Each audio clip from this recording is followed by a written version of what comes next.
Kanye's recent anti-Christian stance doesn't surprise me in the least, and in this video we're going to explore why. If you've been keeping up with Kanye's journey at all, you know that in 2019 he put out an album called Jesus is King and made very bold proclamations of his newfound faith in Jesus. This was then subsequently followed up by a presidential run, and then in 2021 releasing Donda, which was kind of a cross between his older music and his Jesus is King era, in that it still featured a lot of semi-explicit themes, yet had all the profanity removed.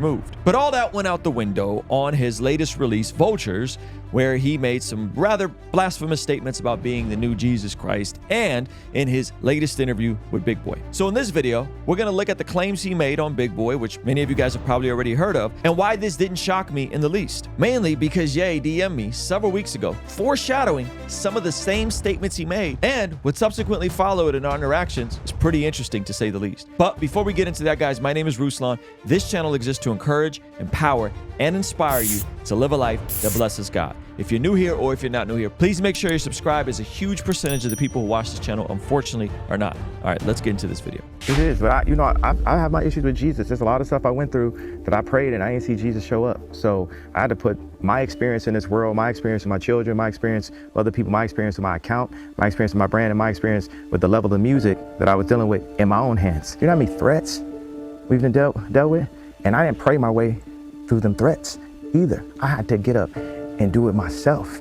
I had so much to do, I ain't had time to pray. So that's who my issue is, and look at where I'm at today. So where he's at today, another #1 album, #1 record, first time in a long time. None of this was shocking to me. Why was it shocking with me? Because Ye DM'd me and basically said the same thing a couple weeks ago regarding just praying, and that's his issue with Christians. What I think he's talking about, and what I think triggered this, and this is not me trying to cape for Kanye, because I think he's wrong, absolutely wrong, and I'll explain why. I think what happened was there was a moment in time during the Donda rollout, the first Donda rollout, where he believed that he was going to get back with Kim.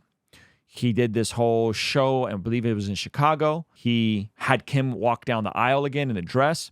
He was trying to be with his kids more, and then the sequence of his kids being taken from him, not being able to go to different birthday parties. It was just a complete message race. And I think what was happening was that he wanted his relationship restored. Unfortunately, I don't know if he was in the place to work through and towards what would have required for his relationship to be restored, right?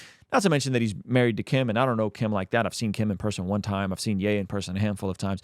I don't know them like that. But that sort of process, if you guys have seen the Genius documentary, perhaps isn't what he was willing or capable of doing. So I think that the foundational breakdown is, I don't think Kanye was praying for more money or more clout or whatever. I think he was in a place where he was genuinely hoping and praying that his marriage would be turned around without perhaps taking an inventory of what would that take. And then that not happening is what sent him down the spiral of all the stuff that happened after that. The I love Hitler comments, all the comments about you know who, and so on and so forth. And unfortunately, some of that stuff, he had to deal with the consequences of that, right? He had to deal with the consequences. Him coming full circle to this nonsense about him being God is not surprising, because he's been on that. He said that on the Yeezus album, right? I am a God, little God theology. And unfortunately, some of this stuff is prevalent in certain charismatic circles, right? With the Kenneth Copelands and the foolishness there. So this isn't surprising to me, right? And I'll play you guys some more of this conversation. And I'll give you guys my thoughts in terms of what I said to him about this. You know, it's another thing I don't like in Christianity, the fear of God. Because you place one fear, you get another fear, you get another fear. What do you have at that point? You're easily controllable. You're easily sellable. You're easily contracted because you have this fear on you. Like, everybody gonna die eventually, but I'm gonna live my entire life with zero fear. Ain't nobody finna tell me, call me, tell nobody around me, play with me, play with nobody around me. Every label, every contract, any type of phone calls, we #1. The ironic part about that second statement, right, is that he goes on to say that I have no fear, yet I wouldn't jump in front of a train. I don't think he understood that in making that, but I wouldn't jump in front of a train, is a self-defeating premise. Like, he contradicts the premise of I don't want to fear God with I wouldn't jump in front of a train. That's what the fear of God is. Like, the fear of God is not a fear of God like you fear a scary movie. The fear of God is not fear God like you fear walking in a haunted mansion and there's clowns that jump out and scare you, right? That's not what the fear of God is. The fear of God is a reverence and a respect in the same way we fear gravity, in the same way you fear your father.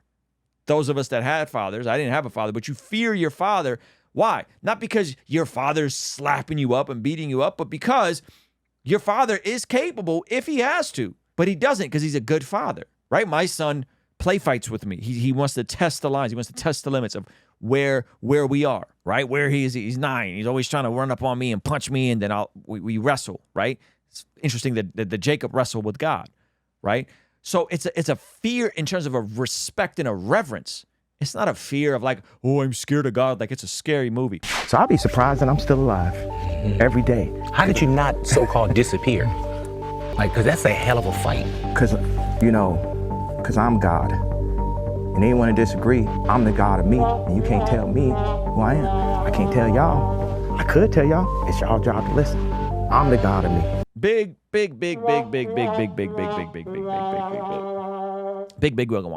Okay, so foundationally, I think Kanye is confused on what it means to fear God. So that's like, you just don't understand what that means. Fear God the way we fear gravity. Fear God the way you're not going to jump out the window when you are 2 stories above, right, on your 2nd floor. That's what fear God means. You fear God the way you fear gravity. Ironically enough, he says, fear God, but I'm not going to jump in front of a train. But that's the type of fear we're talking about too. And this is some of what I shared with him privately, is there's a misunderstanding of prayer, the faith without works aspect, and that God's not a genie that just gives you whatever you want to. God's not a genie that just is there to give you your wishes. That sometimes some prayers aren't answered because God has a greater purpose in the sacrifice. And we don't have to look any further, and I'm not paralleling this to Kanye, but we don't have to look any further than Jesus. What am I talking about? Well, when Jesus was in a garden, what did he pray? What did Jesus pray? Father, if it is possible, let this cup pass from me. Nevertheless, not my will, but your will be done. Now, Jesus was actually God. Jesus was actually a part of the Godhead. He was God incarnate. He was the incarnation, the image of the Logos becoming flesh. And Jesus prays, let this cup pass from me if it is your will. Did Jesus not know that from eternity past that they had this masterful plan of redeeming humanity back to a proper standing with God? You think Jesus didn't know that? Of course Jesus knew that. Yet in his humanity, I think he prayed something that a lot of us in our natural state would pray. And that prayer was not answered. But that prayer is why we're reconciled to God now. That prayer not being answered is the reason why we're in a proper standing with God now through the blood of Jesus. So, Kanye is not God, but the true God Almighty of the flesh, the King of Kings, Lord of Lords, actually had a prayer not answered, and it was for our benefit. Me and Ye DM, and he reads my DMs. He seldom replies. He's replied a couple times, but it says read. And he messaged, everything he said publicly, he messaged me privately a while ago. And I'm not saying we're buds, and I'm not saying it like that. But what I'm saying is, so none of this surprised me. But 2, what I'm hoping to, maybe he'll see this video. What I'm hoping to articulate is that some prayers aren't answered because sometimes we're called to go to the cross and die to different parts of ourselves. The parts of ourselves that need to that get put to death so that something better can rise from the ashes. Some prayers in my life and in your life may not be answered, perhaps because there are things that are bigger in the grand scheme of things that we don't understand. With the resurrection, 3 days later, Jesus was out of the tomb. The disciples were celebrating. He was making them breakfast. He was appearing to people. But there are other times where some prayers aren't answered, and we don't know why. We don't know why certain prayers aren't answered. But that doesn't mean that God is not good. That doesn't mean that you throw out the baby with the bathwater. That means that we humbly submit and we say, man, I don't know why that healing didn't happen. I don't know why that breakthrough didn't happen. I don't know why these things didn't happen. And this is for a lot of, I know a lot of you guys have prayed for family members to get healed, right? I've had 2 close friends to me. At one point when I was 19, one of my best friends, his name is Big Mike, 20 years old, got pneumonia and a month later died. tragically. We all prayed and believed he was going to get healed. He didn't get healed. He died of pneumonia. A lot of people beat pneumonia. He died. A little over a year ago, T. Ross the Giant, one of my really good friends, he lived in the previous studio. So we just moved into this place a year ago. Before that, T. Ross lived in a studio at the previous studio. Him and Zach were roommates when Zach still lived at the studio. And I was there when he got the news. And he beat it. And we all rejoiced and we all prayed. And then he came back. Thanksgiving of 2022, he died. That prayer was not answered. I don't know why. I don't know why that prayer wasn't answered. And I remember I went to our text messages and he sent me a voice note that I didn't save. And it was the very last voice note he sent me when I had landed in Israel. Because I voice messaged him out because I was wanting to come see him and like sent me that voice note. I don't remember what he said. I was just getting off the plane. I didn't save it. I wish I would have saved it. And subsequently, after that, he went home on hospice and he died. So sometimes God doesn't answer our prayers. This is the reality of the Christian walk. If Ye is not capable of understanding sometimes God doesn't answer your prayers, good prayers. Good prayers. I think Ye desiring to have his family restored. I think Ye desiring reconciliation. I think praying for wanting to be closer in his kids' lives or wanting to be in the same house. Those are good prayers. Sometimes those prayers don't get answered. I don't know why. But perhaps this is a lesson he needs to learn. He needs to walk through this. I think all of this, I am a God and I'm my own God. Even in the way he's answering this, I think there's a glimmer, in my opinion, this is my opinion, based on my very limited interaction with him. I think there's a glimmer of hope there. The fact that I send this man Bible verses almost every single day, and it says read under all the DMs, and he hasn't blocked me, and he hasn't cussed me out again yet. I'm hopeful that at some point he will repent and come back to Jesus. I am praying for that. I am hopeful for that. But the stuff we go through is hard. Life is hard, man. And this isn't to make excuses. What Ye say was out of pocket. This is crazy. Don't be calling yourself God. Don't be saying this. You're playing with fire. I don't understand why you got to fear God. Because he's so against being controlled, not understanding that the whole point of discipleship is to relinquish control. It's not just all feel-good music and upbeat vibes and feeling morally superior. That a big portion of being a Christian is to surrender control and to submit to God, to submit to God's ways. And so anyway, those are my thoughts on it. I'm still praying for him.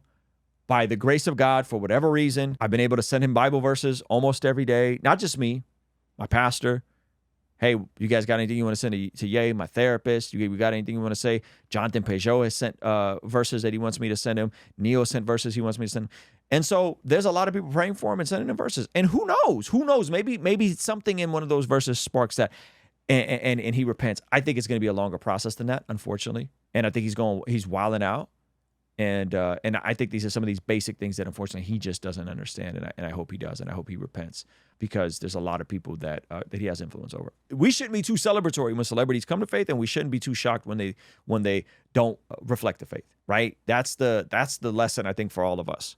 I think we could be inspired and be like, oh, that's dope, awesome, but these folks, the amount of attention and the amount of baggage they have and all the issues they're going through, their lives are, there's going to be more things there. You know what I mean? So anyway, I'm bummed with the Ye thing, but like I'm not losing sleep over it. Like God is still God. God is still sovereign. God is still in control. And God sometimes will, when a believer, if Ye was truly saved, truly born again, which from my seeing him from the Watch the Throne to the Yeezus to Jesus, to Jesus' King era, and I went to several of those. I don't know. I can't speak to it, but I think that one of the most dangerous places to be if you're a Christian is in this sort of disobedience.